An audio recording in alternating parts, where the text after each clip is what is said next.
Di, I mean, why aren't the police speaking to those who were by Prince Andrew's sides, would easily be able to attest to his movements and how long he was certain places? And why do you think these people really should be giving information to the police? Well, a very good afternoon. Well, nearly 4 years ago, I went on Newsnight after Emily's famous interview, and I said to her, "You're a very, very good journalist, but you're not a police officer." And I would have asked a huge number of questions as a police officer. When I was a police officer and detecting crime, I would have asked a number of questions. And the question I've asked nearly now for 4 years, why haven't the Metropolitan Police, in their wisdom, carried out a proper investigation, much for the sake of Prince Andrew, really, because if I was accused of such a serious crime, I would like a proper investigation so I could clear my name. It is very sad that despite requests from the FBI and other authorities in the United States, nothing has been done. There's been no cooperation either from the prince himself, his firm of solicitors, his lawyers. In fact, zilch. You've got to ask the question. There are now three very serious allegations, and there have been three allegations against him. Why aren't they actually investigating? Because a British citizen committing offences anywhere in the world, if it involves trafficking or allegations of trafficking, the Met Police can investigate. They can investigate war crimes in Israel, apparently, with big signs, "Contact us," but they can't investigate this allegation. And their record, frankly, of investigating crimes against women in the last few years is appalling. So I'm asking once again, who decided this? What didn't warrant any kind of investigation? At what level? I read in the papers that a commander was given the job a few years ago, but I suspect this would have gone higher than a commander. It would have gone to the commissioner, the then commissioner.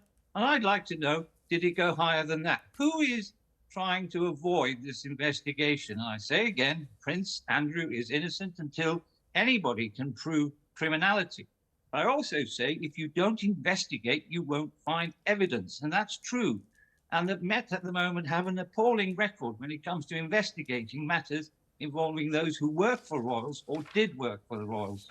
I wonder why. Let's not forget, Di, that one of the serious allegations of rape against Prince Andrew, which of course he denies all three of these allegations, which came from Virginia Giuffre, or Virginia Roberts as he then was. One of these allegations revolving around this picture, which by the way has been proved to be totally genuine. It is not a fake. That was taken at Ghislaine Maxwell's home in London in 2001, and you can see the flash there. Apparently Jeffery Epstein took the picture.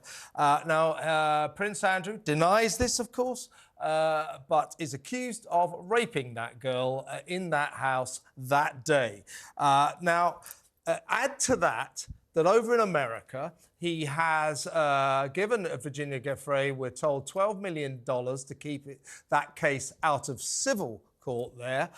Plus, we've just had the Epstein files released, 950 pages, in which Prince Andrew is mentioned no fewer than 67 times and is accused of orgies with underage girls at one of Epstein's house. You see what I'm saying? A litany of charges against. Now, if they don't warrant the police in London opening the book and starting an investigation, God knows what does. The only reason this investigation hasn't been opened, I would humbly suggest, is that the accused defendant is none other than a member of the royal family, Prince Andrew. This is just protecting Andy, isn't it?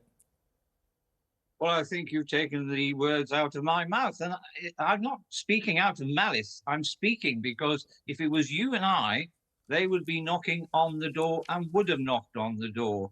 There are serious questions to be answered.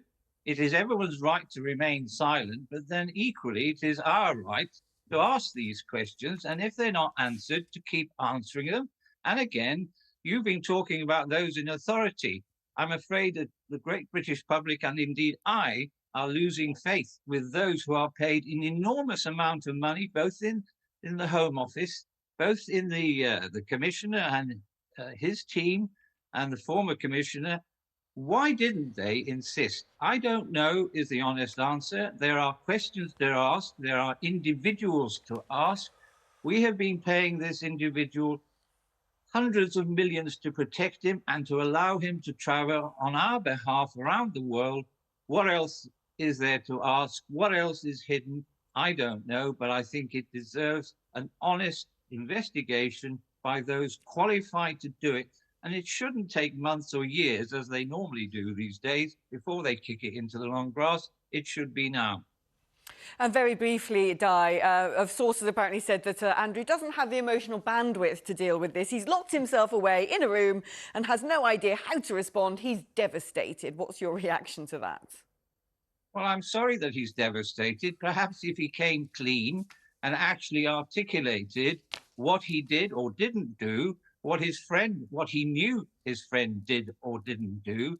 It seems to me the only one in incarceration at the moment is Maxwell. There are a lot of other men you could be asking similar questions, or I would be asking, but we are asking a man who represented the United Kingdom as a trade ambassador. We spent millions and millions protecting him and his family. While he was doing that, I think we're entitled to ask the Metropolitan Police once again, and I say very respectfully, to actually open up an investigation and to cooperate with the FBI, which so far, as I'm led to believe, they've refused to do so. Now, who has told them to not to cooperate with the FBI? Normally, it's a done deal when you deal with law enforcement in the United States. Why is there not cooperation in respect of this? These are questions which I think we can legitimately ask. Absolutely, Di, and I would suggest, when they senior police officers, the top cops love to virtue signal. If you're a victim of rape, no matter when, who, how it happened, come to us. You will be treated sensitively, and we take rape very seriously. This situation does not send a good message to rape victims, if you ask me. Well, again, I say the record of the Metropolitan Police and most police forces in victims and how they trust or not trust the police dealing with them is appalling. The number of women who are let down allegedly by various police forces is an indictment. In the same way the post offices employees were let down, victims of rape, of sexual abuse. And again, I say again, when Ms. Roberts made these allegations, allegedly, all victims were meant to be believed. And we've seen the miscarriages of justice against those accused. And I say again, Andrew is innocent of anything, but it does his cause no good to stonewall legitimate questions which should be answered by him and those representing him. Agreed. And I suspect he won't go to the United States. In fact, I'm told he's only been once out of the country since this happened. So what is going on? I think we're entitled to ask, as we would anyone else.